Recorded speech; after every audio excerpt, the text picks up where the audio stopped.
Good decision लेने के लिए आपको ये सब क्वालिटीज चाहिए। और बताओ कौन सी क्वालिटीज है? मैंने 3 क्वालिटीज बता दी आपको।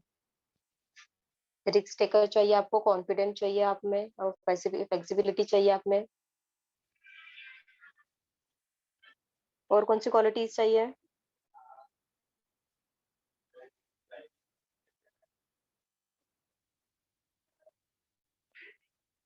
कल्याणी बताओ।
दुकान बंद थी रे।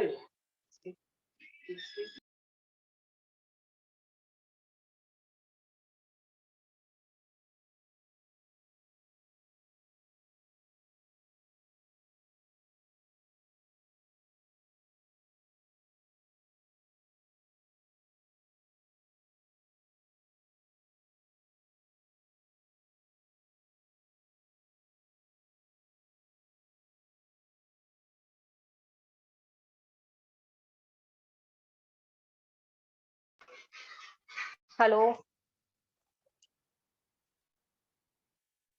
Hello. Yes ma'am. Girls answers नहीं मिल रहे आपके मुझे।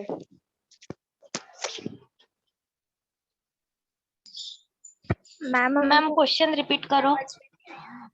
डिसीजन मेकर्स में कौन सी क्वालिटीज होना चाहिए? If you are taking any decisions, तो आपको कौन सी क्वालिटीज है?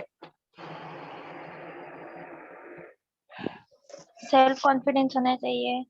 यस। और जो मतलब जो हमारा डिसीजन है तो उसमें हाँ। मतलब एक लक्ष्य होना चाहिए उसमें। ऑब्जेक्टिव होना, एग्जैक्टली हाँ। ऑब्जेक्टिव बेसिस पे हम लोग हमारा डिसीजन, हम गोल हमारा जो है, जैसे आपका 12th क्लियर हो गया, आपको और हायर एजुकेशन अचीव करना है, तो उस हायर एजुकेशन क्या हो गया? आपका गोल हो गया है। फिर आप उसमें कुछ आगे की जो भी फील्ड है, साइंस है, कॉमर्स, आप कोई भी फील्ड को आप चॉइस कर रहे हो, ठीक है, इसमें भी आप डिसीजन ले रहे हो। और क्या होना परफेक्ट चाहिए? प्लानिंग होना चाहिए। यस, परफेक्ट प्लान आउट होना चाहिए। और अगर वो रॉन्ग डायरेक्शन में जा रहा हो तो हमें उसको करेक्ट डायरेक्शन में लेके जाने के लिए विद इन इतनी एबिलिटी होनी चाहिए। एबिलिटी होना चाहिए कि अगर हमारा ट्रैक बिगड़ रहा है, हमारा हमारा रॉन्ग ट्रैक पे हम जा रहे हैं, या कुछ हमको प्रॉब्लम हो रही है, तो उसको फटाक से हमको उस चीज को समझना चाहिए कि कहाँ प्रॉब्लम आ रही है, फट से उसको ठीक करना चाहिए। ठीक है। एज अ टेक्सटाइल इंडस्ट्रीज में भी अगर हम डिसीजन हमको काफी लेने पड़ते हैं। अब रिलेटेड टेक्सटाइल से कोई एग्जांपल बताओ, टेक्सटाइल इंडस्ट्री से, टेक्सटाइल साइंस से रिलेटेड।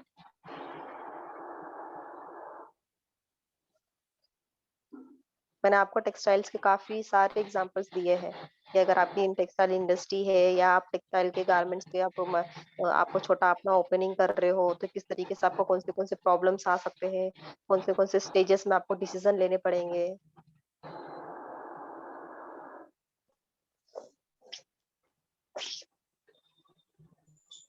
हम अगर बताओ। टेक्सटाइल इंडस्ट्री ओपन करते हैं तो इसमें काम करने वाले वर्कर्स को मतलब वर्कर्स को जो टेक्सटाइल का काम है वो ठीक से आना चाहिए, वो चेक करना पड़ेगा। तो आप क्या कर रहे हो? उनको इंटरव्यू ले रहे हो, इसलिए आप उनकी क्वालिफिकेशन देख रहे हैं इंटरव्यू में कि इसकी क्या बेसिक स्किल है, ये कंप्यूटर में अच्छा है, इंजीनियरिंग में अच्छा है, या इसको टेक्निकल में अच्छा है। तो आप क्या हाँ। कर रहे हो? आप वहाँ पे रिक्रूटमेंट देख रहे हो। कि आपको जैसे एम्प्लॉय चाहिए उस हिसाब से आप एम्प्लॉयमेंट दे रहे हो लोगों को, ठीक है? तो आपने डिसाइड किया है पहले, तो सबसे पहले अगर प्लानिंग कर रहे हो आप अपने टेक्सटाइल इंडस्ट्री ओपन करने के लिए या गारमेंट स्टिचिंग का छोटा-सा फैशन डिजाइनिंग का कुछ ओपन करने के लिए, तो वहीं से आपको डिसीजन स्टार्ट होना लेना शुरू हो जाते हैं। मार्केट में बहुत सारे ऑप्शंस हैं, आपको सही ऑप्शंस को चॉइस करना है, ठीक है? अपने बजट में, अपने टाइम में और अपने रिलेशन मतलब अच्छे अच्छे जो आप जिससे भी आप ले रहे हो उसके साथ अपना बॉन्ड अच्छा है। उसके ये सब चीज़ें देखते हुए आप उनके साथ टाई अप कर रहे हो, ठीक है? आगे बताओ और?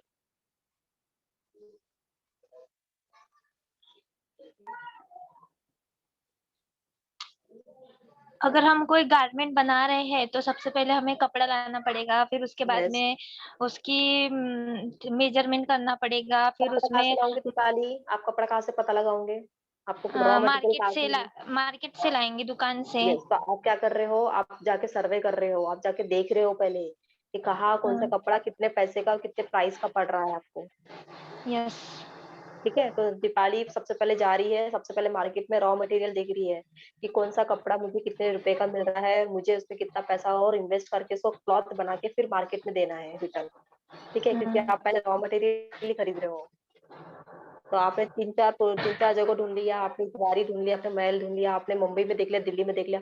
जो आपको अपने बजट के हिसाब से लग रहा है, आपको लग रहा है कि ये प्रोडक्ट और ये कपड़े की क्वालिटी और ये प्रोडक्ट की प्राइस प्रॉपर है, तो आपने उसको परचेज़ करने का डिसीज़न लिया। Then going to yes, next stage. Next stage पे कहाँ जाओगे आप? उसकी मेजरमेंट करेंगे कि वो मतलब जो हमें बनाना है उसके लिए सूटेबल है इतना कपड़ा है या और चाहिए। हुँ, ओके। में फिर उसके बाद में उसकी मार्किंग करेंगे, शेप देंगे उसको। मार्किंग और ये करने के लिए आपको किसकी ज़रूरत है? कौन सा एम्प्लॉयी हुँ, चाहिए आपको यहाँ पे? उम,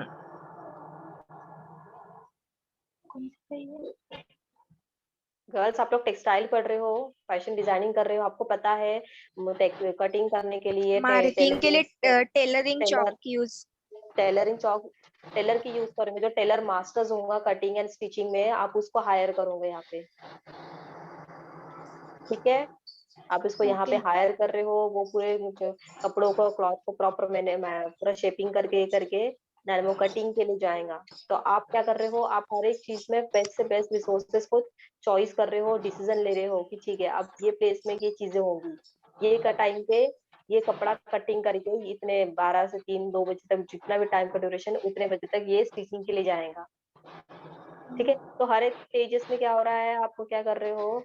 डिसीजंस ले रहे हो। आपके पास बहुत सारे एम्प्लॉइज आए हैं, बहुत सारे जन वो आपके लिए आपकी कंपनी में काम करने के लिए आए हैं, पर आपने खुद ने डिसीजन लिया कि कौन से एम्प्लॉइज कौन से जितने भी लोग आपके पास इंटरव्यूज के लिए आए हैं, ये आप डिसाइड कर रहे हो कि आप उनकी क्वालिटीज देख रहे हो, आप उनका क्वालिफिकेशन देख रहे हो, आप उनका एक्सपीरियंस देख रहे हो और आपको खुद को लगता है कि ये पर्सन मेरे मेरे बिजनेस के लिए, मेरे टेक्सटाइल इंडस्ट्री के लिए अपनी तरफ से पूरा 110% देगा, ठीक है?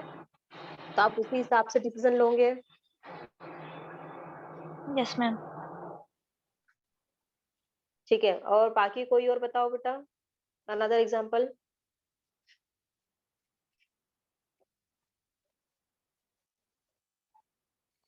दीपाली ने बहुत अच्छा बताया। दीपाली आपने बताया ना अभी? Yes ma'am.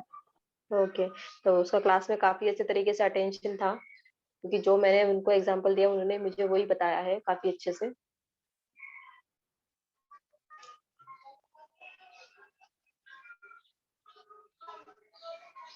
एक सबसे इम्पोर्टेंट क्वालिटी है अगर डिसीजन मेकर में, risk taking capability, risk taking behaviour होना जरूरी है उसमें, ठीक है? अगर वो रिस्क को फेस नहीं कर रहा है तो आगे जाके जो भी स्टेजेस आएंगी उस चीज को भी वो फेस नहीं कर पाएगा। तो जो भी मैनेजर है, जो भी डिसीजन मेकर्स है, उनको रिस्क टेकिंग बिहेवियर चाहिए जिसमें कि वो अपने रिस्क को और क्वालिटी को समझे। और सेकंड थिंग, जो भी नए नए इन्वेंशन आते हैं, अभी आपने अपने मार्केट अपनी जो बिजनेस स्टार्ट किया है 2012 में या 2000 में स्टार्ट किया है, but now days this is 2021, अभी इतने गैप में, इतने ड्यूरेशन में काफी सारी टेक्नोलॉजीज में भी चेंजेस आए हैं, ठीक है, अभी आपने देखा होगा काफी डिपार्टमेंट्स हमारे, काफी बिजनेस पर्सन है जो भी ऑनलाइन और लैपटॉप का यूज करते ही है। पहले था क्या बेटा, ये कुछ साल पीछे चले जाओ तो आपको कहीं पे भी दिखता था क्या लैपटॉप, कहीं पे भी आपको शॉप में या मार्केट में विजिट में नहीं दिखता था हमको। सारी चीजें हम नहीं पहले दिखता था। बुक में या इसमें नोट डाउन किए जाते थे, जो भी उनका ऑर्डरिंग जो भी सेल रहा था। बट नाउ डेज अभी इतना टेक्नोलॉजी चेंजेस आने की वजह से लोगों को नई नई टेक्नोलॉजीज को अडॉप्ट कर रहे हैं। क्यों? क्योंकि अपना मार्केट को एक्सपांड करने के लिए आजकल बहुत सारे एप्स भी आ गए हैं, बहुत सारे ऐसे एप्स आ गए जिसमें कि आप अपने खुद का छोटा सा जो भी बिजनेस है उसको आप एडवर्टाइज कर सकते हो, खुद को आप एक्सपांड कर सकते हो, लोगों तक पहुंच सकते हो। पर्सनली आप अपने क्लॉथ के बारे में या क्लॉथ के फोटोज है आप वो शेयर कर सकते हो। तो ये क्या हो गया, ये एक जरिया हो गया लोगों को कि और वो अपने कस्टमर्स को और ज्यादा तरीके से कैच कर सके और अट्रैक्ट कर सके। ठीक है, तो अब जितने भी पुराने जो भी एम्प्लॉयज थे वो जो थे वो उनको उतने तक ही रखा गया। लेकिन नाउ डेज अगर कोई भी एम्प्लॉयर को अगर हायर करना है तो उनको सबसे पहले बेसिक यही पूछा जाता है कि आपको कंप्यूटर का नॉलेज है या नहीं है। ठीक है, क्योंकि आजकल हर एक फील्ड में कंप्यूटर पर्सन, कंप्यूटर एक्सपर्ट और लगता ही है। ठीक है, अभी आर्ट एंड क्राफ्ट में भी ये, या फिर आपके टेक्सटाइल इंडस्ट्रीज में भी देख लो, काफी सारे फैशन डिजाइनर्स भी है जो ऐप में ही, जो कंप्यूटर में ही मॉडल्स बनाते हैं, अपने ड्राइंग्स स्केचेस बनाते हैं अपने। गर्ल्स, आप लोगों को पता है कौन सा ऐप है, सो कौन सा सॉफ्टवेयर है? No ma'am. आपको नहीं पता? No ma'am. कंप्यूटर में भी अगर आप मास्टर्स करोगे आगे जाके और इसमें और आगे में पढ़ोगे टेक्सटाइल में, तो आपको पता चलेगा कि जैसे MS वर्ड ऐसा जैसा सॉफ्टवेयर है, वैसा ही एक और सॉफ्टवेयर है जिसमें फैशन डिजाइनिंग से रिलेटेड आप सारी चीजें के काम कर सकते हो उसमें। ठीक है, अब आपको अभी के टाइम पे आपको कंप्यूटर का यूज बताया स्कूल में, कॉलेजेस में इसलिए दिया जाता है ताकि आप आगे जाके भी आपके जो करियर फील्ड में भी अगर आपको कुछ भी काम दिया जाए रिलेटेड टू कंप्यूटर आप कर सको। इसलिए आपको अभी से PPT या नोट्स या फिर कुछ भी जो सर्च करना रहा आपको वो सब चीजें बताते हैं, क्योंकि आज के डेट में आपको कंप्यूटर आना बहुत जरूरी है।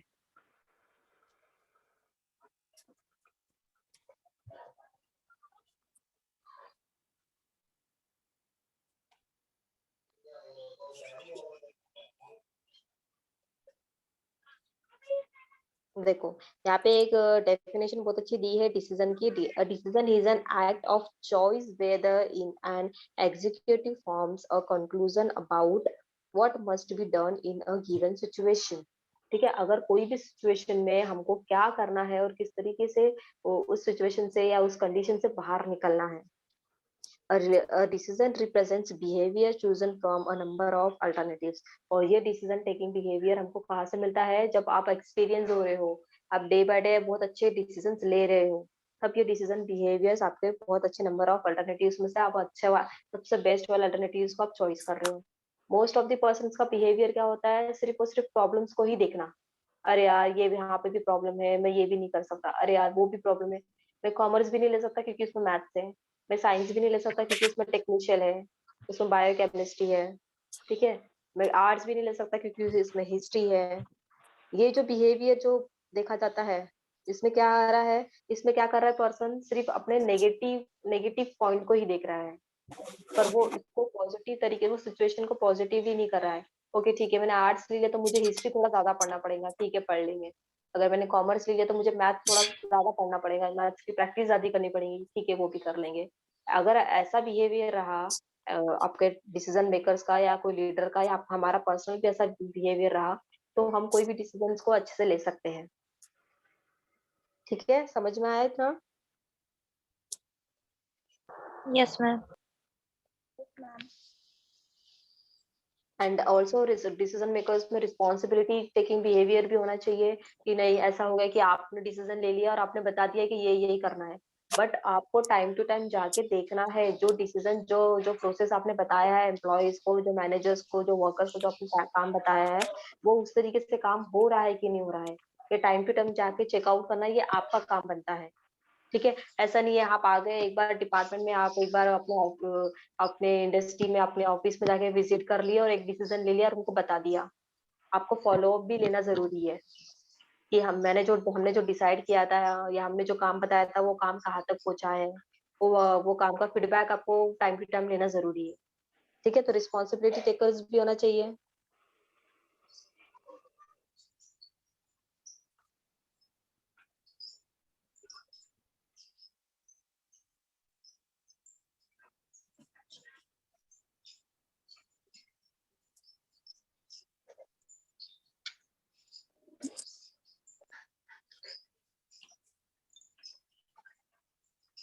ये सारे पॉइंट्स बहुत जरूरी है। अगर कोई डिसीजन मेकर्स, अगर कोई अच्छा काम कर रहा है इंडस्ट्री में, और आपका कोऑर्डिनेशन होना जो बहुत जरूरी है। अगर आप कहीं पे भी, मैं कोई भी बिजनेस में अगर आप अच्छे पोस्ट पे हो और आपको डिसीजन मेकिंग करना है, प्रोसेसिंग करना है, तो आपका अपने को वर्कर्स के साथ में कोऑर्डिनेशन होना बहुत जरूरी है।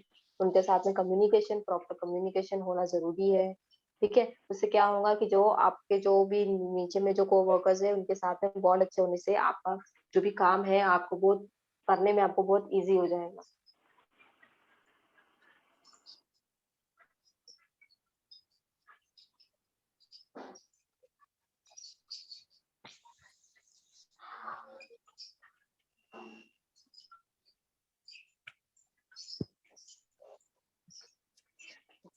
विलिंगनेस होना, एबिलिटी होना, डेडिकेशन होना and determination to apply are necessary. ये मैंने आपको बताया था। अपने काम के प्रति विलिंगनेस चाहिए, एबिलिटी चाहिए, वो काम को आप अच्छे से कर सको। देन डेडिकेशन, उतना आपको डेडिकेशन देना है। अगर आपको कॉलेज में या स्कूल में टॉप करना है या अपना बिजनेस आपको आगे बढ़ाना है तो उसका उतना आपको डेडिकेशन देना बहुत जरूरी है। देन डिटर्मिनेशन, आपको अपने काम को लेके बहुत ज्यादा डिटर्मिनेंट रहना जरूरी है। जितना आपको लगता है उससे भी कहीं ज्यादा उसमें काम करने की जरूरत है। ठीक है, समझ में आए इतने पॉइंट्स? कि यस। आपको अभी इस बार ऑब्जेक्टिव बेस्ड क्वेश्चन रहेंगे गर्ल्स, इसलिए पॉइंट्स वाइज चीजों को समझो। क्योंकि आपको ऐसे भी क्वेश्चन आ सकते हैं, has a decision maker maker, तो कौन सी which qualities should be includes as a decision maker, which qualities includes. तो आपको क्वालिटीज बताने हैं कि डिसीजन मेकर्स में कौन सी क्वालिटीज होना चाहिए।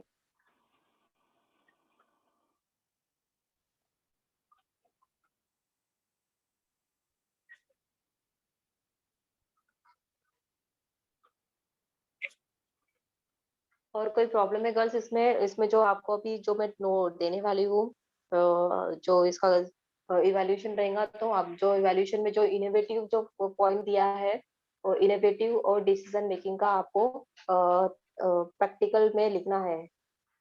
ठीक है, समझ में आ रहा है? जितने भी हो सके उतने पिक्चर्स को यूज करना, जितने हो सके उतने उसको कलरफुल बनाने की कोशिश करना। आपको असाइनमेंट है, डिसीजन मेकिंग प्रोसेस के ऊपर है। आपको उसका इंफॉर्मेशन निकालना है। आपको ई बुक भी मिल जाती है आराम से नेट पे, आप वो बुक से भी ले सकते हो। मैंने ई बुक से ही लिया है ज्यादातर क्वेश्चन, ज्यादातर अपने नोट्स। और जो भी टॉपिक है उसको आपको पूरा सर्च करके, और जितना रिलेवेंट है आपके टॉपिक से, सिर्फ डिसीजन मेकिंग नहीं, हमको decision making related to textile science से रिलेटेड लेना है हमको। समझ में आ रहा है? जब भी आप सर्च करोगे तो वो आपका डिसीजन या आपकी जो प्रोसेस है वो टेक्सटाइल साइंस से रिलेटेड होना चाहिए। उतना ही कंटेंट आपको लिखना है, और उससे से रिलेटेड आपको फोटोज भी स्टिक करने हैं उसमें। उसको अच्छा कलरफुल बनाना है अपने असाइनमेंट को आपको। ठीक है, डिसीजन मेकिंग प्रोसेस रहेगा आपको, और इनोवेशन जो है वो भी रहेगा आपको। समझ में आया इवैल्यूएशन का पार्ट? इवैल्यूएशन में आपको क्या क्या करना है?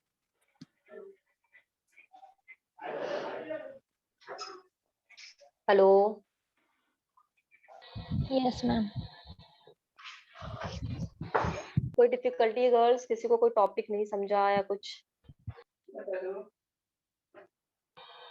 No ma'am.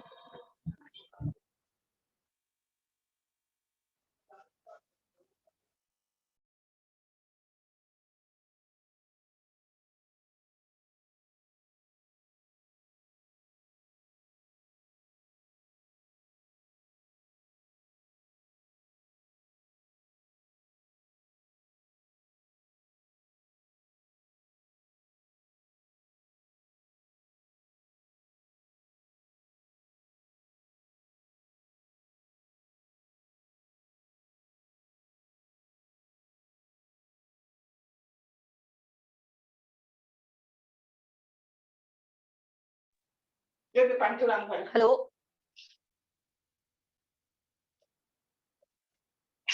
नेटवर्क प्रॉब्लम बहुत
मैम चले गए क्या?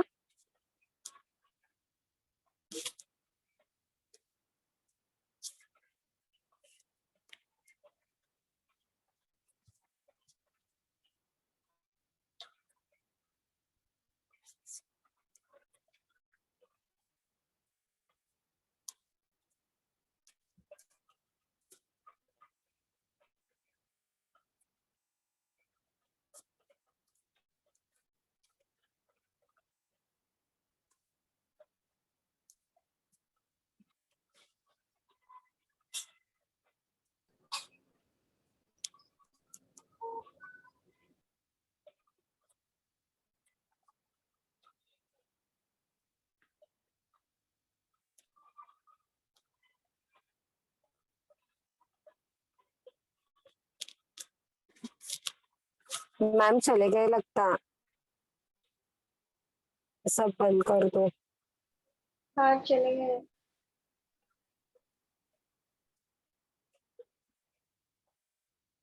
अभी कोई कुछ बोल क्यों नहीं रहा है? अभी मैं बोल रही हूँ तो। पता नहीं।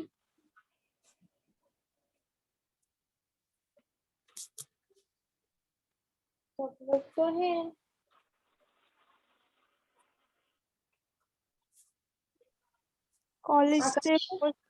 कॉलेज से है ना दे मैम वगैरह, बंद करो अभी, बात मत करो।